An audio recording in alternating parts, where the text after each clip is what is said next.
What up, everyone? Shakiel Mahjouri here for CBS Sports, and you know who this is. She is a seven-time WWE Women's Champion, WWE Hall of Famer, and the first woman to ever receive the Luthez Award. She teams with Becky Lynch and Lita to fight Damage CTRL at WrestleMania 39. But first, you can relive WWE Rivals Trish Stratus versus Lita, premiering March 19th on A&E. Unlike the final season of Game of Thrones or the Star Wars prequels, she never disappoints. Stratusfaction guaranteed. Trish Stratus, how's it going? That is a great little, I love that. Yeah, I do not. I try to, it's a guaranteed guarantee. Love it. Well, yes, hopefully. I know you're a fellow Star Wars nerd like me, so we're gonna take a deep dive on the latter half, but there's so much to get there before we do.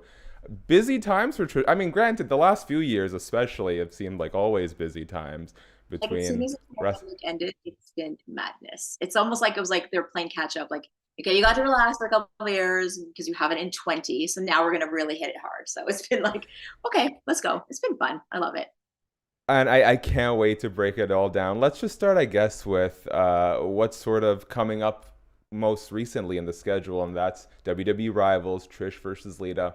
Um, we talk a lot about the women's revolution in WWE that happened, but if you really want to trace it back, like Trish Stratus and Lita were at the core of that, helping sort of transition away from the way that women were depicted in pro wrestling and really allowing them to take center stage, headlining Monday Night Raw. What do you hope fans, particularly newer fans who maybe didn't get to live through the, primary years of Trish versus Lita, what do you hope they take away from this series? I guess I think it'll be fun for people to see the journey and realize that it wasn't always like this, right? So I think we take it for granted that there's women in main event matches all the time. There's more than one match sometimes. Like there's this is how they're headlining WrestleMania at times. That is an amazing milestone. That is an amazing place to be for women because it sure wasn't like that back in the day. And I think it's interesting too. And I think they'll gain a greater appreciation for what the women are doing now, knowing what we had to do, all the obstacles and the uphill battles that we had to fight in order to get to where we are. So, I think obviously, like you mentioned, Lita and I going back, like, did we revolutionize the industry? Perhaps. I mean, we just knew at the time we started, we were accessories. We were the sideshow. We were just, going out there to enhance the men's matches and things like that. And we were happy with that role because we didn't know there was another option, really. We knew we were physically capable of perhaps doing more in the ring, but there really wasn't, that space, really. It's funny because a lot of people say, like, did you always know you wanted to become a women's wrestler? No, of course not. There was not. It wasn't an option back in the day, right? I didn't look at. There was nothing on my television show or television screen that was something that I could relate to or something that I could say I could do that, right? Like, I mean, of course we had, Wendy Rector was doing her thing and there was definitely women's wrestling and in China even, but there was nothing like this is something you could do as an option, as a vocation, or, now we're there and it's really cool to see. Yeah, I'm excited to see it. I mean, I know I did my interview for it. I know Lita did her interview for it, but I just can't wait to see how it all plays out. And just to relive it again is going to be so special because it really is it's quite a journey from where we started to where women in general, where we ended up, but where the story went. It's quite a story. I know obviously you and Lita are very close. She is a godmother to your son. You guys were having like a snowball fight as recently as 2 weeks ago. Have you had a chance? Yeah. Have you guys had a chance, like semi recently, to sort of maybe in conjunction with this, to kind of just sit back and take in where you guys were, where you guys still are now? Yeah, I think when we sat down to do the Rivals episode, right, it still is this thing where like, oh, we got chosen to be highlighted. We still have this thing. It's like PTSD as females to be like, oh, we're being chosen in this male dominated world. We get a chance to do a piece too, right? So it's still in us to go like, oh wow, how special for us. But that makes us then realize how special it was what we did and what the journey that we've had. And as superstars, the rivalry that has lasted for so, I mean, it's in our entire careers have paralleled since the very beginning. She started and then I started maybe a couple months later.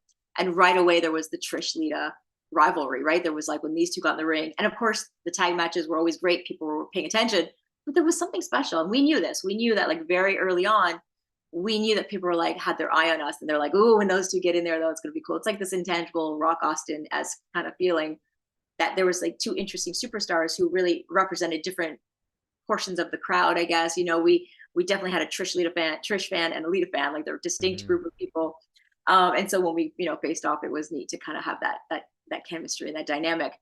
And then, just the journey, right? Like, I mean, we ran as rivals. We had a couple times where we did get on the same page and we were teaming up, and people found that super cool. I think that was neat to see us together. And then knowing that, like, she had the neck injury, and for me, like, don't forget, she came in as the wrestler, right? I could wrestle, but I didn't have the experience. I was still green. And of course, when I won the women's championship for the first time, I was clearly the underdog, knowing that that was a big opportunity for me, that they were suddenly taking an interest in the women's division and deciding to build it. So I was there at a turning point for women, right? Where we were like, there was zero vision. Now there is one, and the title's on me. That's my responsibility to, like, make it or break it. Unfortunately, she had the neck injury during that time, so she went away during that. But then during that time, we made huge strides. And for me, it's a little bit like almost like I had the chance to kind of come up to her level, right? Like I had a chance. And it did drive me, knowing when she comes back, people are still interested in this Trish Lita thing. Imagine now what we can do when I can wrestle like she can. And that's going to be something interesting. So that's the first thing when she came back. But then it continued. I mean, it continued right to the end, to like our very last match, where, my retirement match was against Lita. And had that special moment shared with her that is like iconic, and of course the main event in 2004. So sharing these like milestones and these moments that are still talked about today, it's super special. And of course, to have it captured in this program is going to be so great to see it unfold. And even more so knowing that 20 years later, or whatever we're at, we are Mm-hmm. now still running, and we're going to be on the same team this time, which is different than usual at WrestleMania. It's like, it's pretty special. And God, who would have thunk? What's it like to sort of take in that amalgamation of, like, the past and Lita and Trish reuniting with the present that is Becky Lynch and Bayley, and the future of Dakota Kai and Io Sky? Like, this is a wonderful showcase in ways to sort of celebrate three generation of talented women in wrestling. What does this spot mean for you at WrestleMania?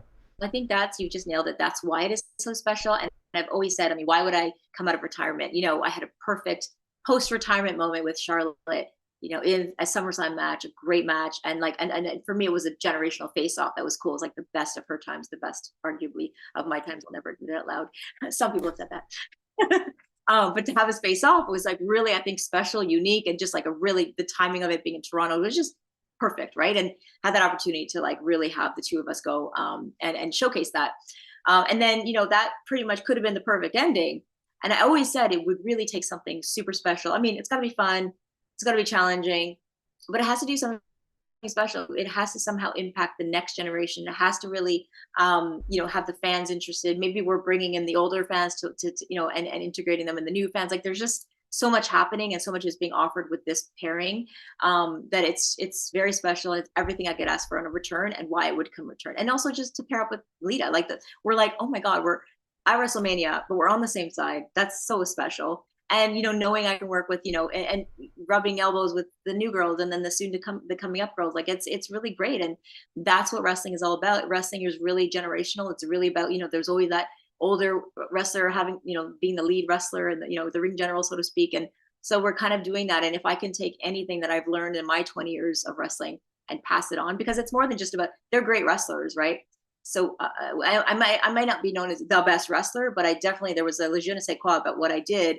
And it's these little things. It's the psychology. It's the little intricate details that make you resonate with the fans, or just make those moments. So if I can bring that to the new girls, I'm hopefully I can do that, and that would mean so much to me, and hopefully to them as well. Is it safe to say that WrestleMania, at least for the foreseeable future, is a one-off appearance for Trish, or could we see sort of an extended program coming out of this? I mean, for now, it's let's get to WrestleMania and see what's going to happen, and then yeah, I mean, it's a big departure. I'm I'm a judge at Canada's Got Talent, as you know, and my businesses and my baby. So it is. I mean, it's already been only a couple weeks on the road. And I'm like, oh yeah, okay.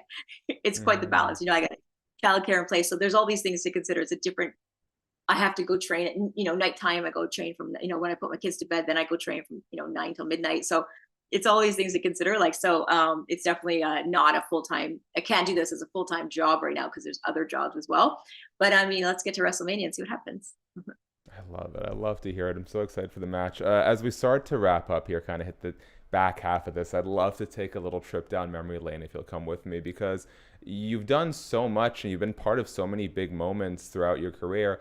We haven't always gotten to see the sort of conclusion or resolution because of sort of exterior circumstances. So there are a couple of storylines that kind of got lost in the shuffle that I'd love to get some more info about if you have any. The first, not only are you tied to the debut of Mickie James in WWE, but you also brought Beth Phoenix up onto the main roster to help you in your feud against Mickie. Unfortunately, about a month in, Beth got injured and got sidelined.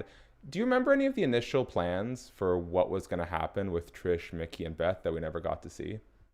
Yeah, she was going to be our enforcer, kind of the enforcer of the group, and it was a chance for her to. It's funny because they want her to be like that strong, silent type and things like that, and which is cool and powerful and things like that. But when we looked at how she ended up coming back, it was just much better. I remember her being, and I remember saying to her, like, she was devastated when it happened.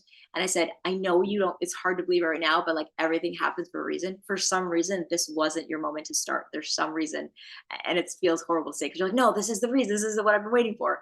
But you'll see. And like later on, she debuted and she made her own, and she made her own mark. I think she didn't need to be in our thing. And it worked for her, but yeah, it would have been a fun trio for sure. And especially when storyline turned, it would have been interesting to see how she played out between us. But yeah, I think everything played out the way it should have now when I look back at everything. Love doesn't always pan out, and on two occasions, WWE moved forward with a storyline, a romantic angle between you and Jeff Hardy. The first time you got injured, the second time I think he may have gotten released. Again, what were sort of like the plans there that WWE had for this blossoming love angle between Jeff Hardy and Trish Stratus? Also, it's funny to me, you think there was actually plans laid out back in the day. Back in the day, there was more plans than there are nowadays. To week. Yeah. I say that, but I was very lucky that because you speak about the Mickie James one. Her and I talk about the longest rivalry in history, because it was so long. It must have been more than 8 months long that we went and had the storyline going up and down and everything. But the Jeff Hardy one was just like two characters that you didn't think would come together, but also the variable of Lita in there, right? Lita being like, on the Jeff side, but my rival, and like maybe not happy about us, pairing up. So there was always that in the background that could play out in different ways, like Trish and Jeff versus Matt and Lita and that sort of thing. So I think they were looking forward to that kind of teaming up, which then it always came back to, then it comes to Trish and Lita, and then it comes back down to Trish and Lita, right? So that was always the driving force between a lot of storylines, was getting back to Trish and Lita. What a wonderful little tie-in to WWE Rivals. Yeah. Trish, as we wrap up here, I just want to run you through a little rapid fire, get to know you a little bit away from pro wrestling, if that's all right. Oh, yeah. Okay, let's do it. Now, first, and I'm sorry for even putting this out into the world, God forbid there's a house...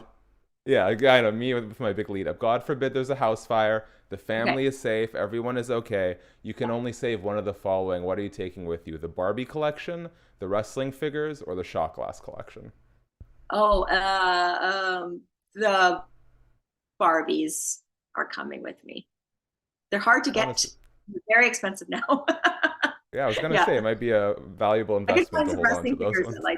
I could find wrestling figures and make garage sales and things like that. I'm sure I could acquire that collection again. But the Barbies are pretty hard to come by. I'm sure you've answered this a million times, but very quickly, I just like your Mount Rushmore of women in pro wrestling. Okay. So, am I on it too, or no? I don't get to be on it. Yeah, you can be on it. I would put you on it. You put me on it? Okay. So I'm gonna put. So I said this one before. So Trish, Lita, and Sasha Banks and Bayley. Or Mercedes Moné, I guess. How about that? Yes, shout out to Mercedes. You answered this a lot better than our fellow Canadian Christian Cage did, because when I asked him about tag team Mount Rushmores, granted, he lives, I think, in like Tampa or something now, but he asked me how many heads were on there. And I'm like, bro, I live in Vancouver, Canada. I have no idea. Please don't put me on the spot. It's four. Trish has it down. It's four, right? That might have been because I failed at that another time and did that same Canadian thing. I don't know how many heads are there on that thing. We do our best. We do our best. Yes. Okay, let's talk a little bit of Star Wars. I teed it up at the top first. If you could have any color lightsaber, what color would it be? Red. I'm weird. I like the white ones. Really? Just Aesthetically because, pleasing to me. just aesthetically? It's just weird. It's out there. I like sort of deviating from the beaten path, you Okay. know. Okay, I like it. Many do. As a Star Wars fan, do you have any hot takes that you're willing to share? Any what? Any Star Wars hot takes? A movie you didn't like, a character you didn't like, anything that might be sort of contentious among Star Wars fans? Okay, so I have to be fair. Like, okay, I'm watching Mandalorian now, started season 3. And like, I don't know, the baby Yoda to me is like, I find him a little annoying. Like, I find everyone loves him, right? Because he's so cute. It's like, I'm like, it just takes me out of like the moment a little bit. Like, he's just Mhm. like these little things. And I'm just like, it takes me out of I don't know. Am I the only one that feels this way? Do you feel this way? Or you just think he's so cute? You're enamored. As a season 1 and 2 fan, I'm good with it, but I'm Yep. ready to have my mind changed. I will enter this Let's, and see what season 3 has in store. Yeah. move on. Let's get him back. Too Return much him. Grogu? I think so. He causes a lot of problems, to be fair, so I understand. I just feel like it's so kick-assy, and maybe that's what they like about it. It's such a kick-ass show, and then there's this cute thing, but I could do without the cute. Yeah, I think it's like it's a. I mean, I know my fiance kind of likes Grogu because then you kind of get like daddy vibes from Mando, and Yeah, yeah, but also Pedro yeah. Pascal playing the same character in two different Kind shows. Shout out to The of Last of Us. humanized, right? Which is a good thing. I could see that as a character aspect of him, giving him a Okay, multifaceted. last ones we Uh, got to get you, and that was a good one. That was, sometimes those questions miss, but that was a very good hot take from you. I appreciate it, Trish. Last mm, thing I have from you: are you familiar with the theory that Jar Jar Binks was actually supposed to be a Sith Lord that was sort of master to Palpatine? no, Okay, gut no. reaction to that statement. So tell me again. Just so I'll find a way to get a video to you later to break it down. Right? So the theory is, and even the actor who played Jar Jar Binks has sort of given this some legitimacy. The theory is that Jar Jar Binks was actually a Sith Lord and the master of Emperor Palpatine, and that George Lucas deviated from revealing that because people hated Jar Jar Binks so much in the first prequel. I just want your reaction to that. I think he did a good job because I really hated Jar Jar Binks as well. So I think that he did a good decision there. Smart man. I'll talk to the crew behind the scenes. We'll get you a Yeah, little breakdown of that. I'd love for you to be able to that's sort of me. get the full breakdown. All right, Trish, this has been so much fun. I want to leave you with the last word. I'll do my part very quickly. Guys, thanks so much for watching the video. If you're still here, you know what you need to do. Subscribe, tap the notification bell, thumbs up. Let us know in the comments section what is your favorite Trish Stratus match of all time and your official prediction for Trish, Lita, and Becky Lynch versus Damage CTRL at WrestleMania 39. You can catch the WWE Rivals Trish Stratus versus Lita premiere March 19th on A&E. Shout out to CBS Sports as always. Trish, if there's anything you want to let the people know, the floor is yours. No, I just want to say tune in for some like really amazing action at WrestleMania, but also this episode is going to be probably one of your most satisfying ones. I think it's going to be huge for you. It's going to be great.